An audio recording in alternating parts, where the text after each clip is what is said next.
And it is that time to look back on last night's The Women Tell All. Always a great episode. Yeah, I found it was very Canadian. Everybody was very nice and proper, and everybody was very self-aware and polite. Definitely nicer than the American, for sure. But there was a lot of laughs that happened. It wasn't all, questions and answers and broken hearts. Starting with April Borgnetta. We didn't see her a whole lot this season, but wow, was she hilarious.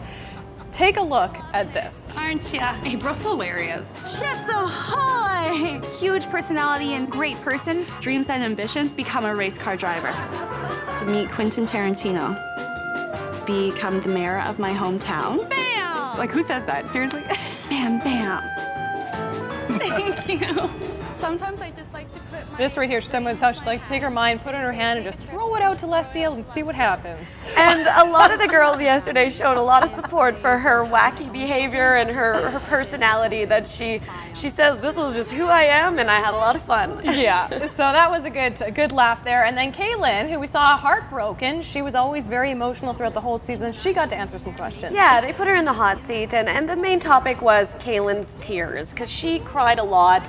The words emotional roller coaster were used a lot when it came to Kaylin, and she was quite well composed last night in the hot seat, and did say she kind of, looking back, wishes she had been able to govern her emotions a little bit better, and was quite well spoken. Yeah, kind of took the worst of her there in the season. Natalie, also a topic of discussion because she left and she came back, and we all thought that, she thought Tim really liked her, but then she said that she actually knew he wasn't into her. This was my favorite part of last night's episode. I thought that this was where the girls really, took her to task for the reasons that she decided to come back after initially deciding to go home before a rose ceremony.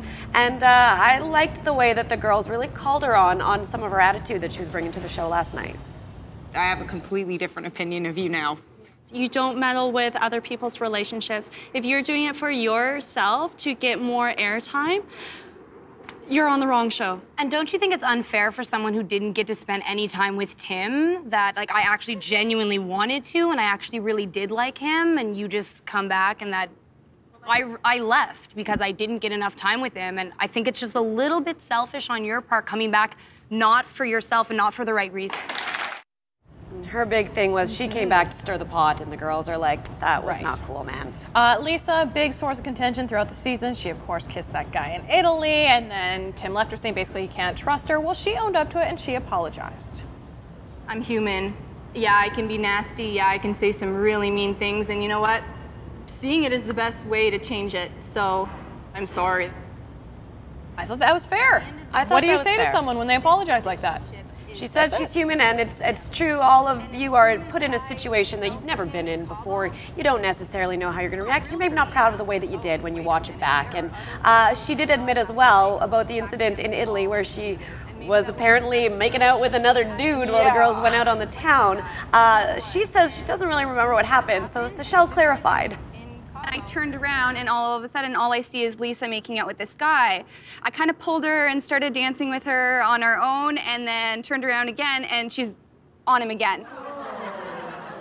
Crowd is shocked. Ooh, Lisa saying that the alcohol may have got the best of her that night and she did not really remember. She says she regretted it and she feels bad the way that things went down. Well, and then we finished things on a high note with another look at some of the laughs. Tim loves the word enormous. Who knew? Enormous amount of change, an enormous amount of friends, an enormous amount of time, an enormous amount of empathy. There's an enormous amount of fog. Appreciated that an enormous amount. Always nice to see the bloopers. It gives you a different perspective on how the show is put together and how everybody interacts, and has actually a lot of fun while doing it. So we ended on a high note, but now is when things get really serious, down to Trish and April, and a preview to next week. We see April's really struggling with the emotional side of this relationship and the pressure that comes with a situation like this, but Tim will soon choose. That's right, so just a couple more episodes to go to find out if Tim did find love on The Bachelor. Bachelor Canada is Tuesday nights at 7 o'clock, and we'll be right back after this.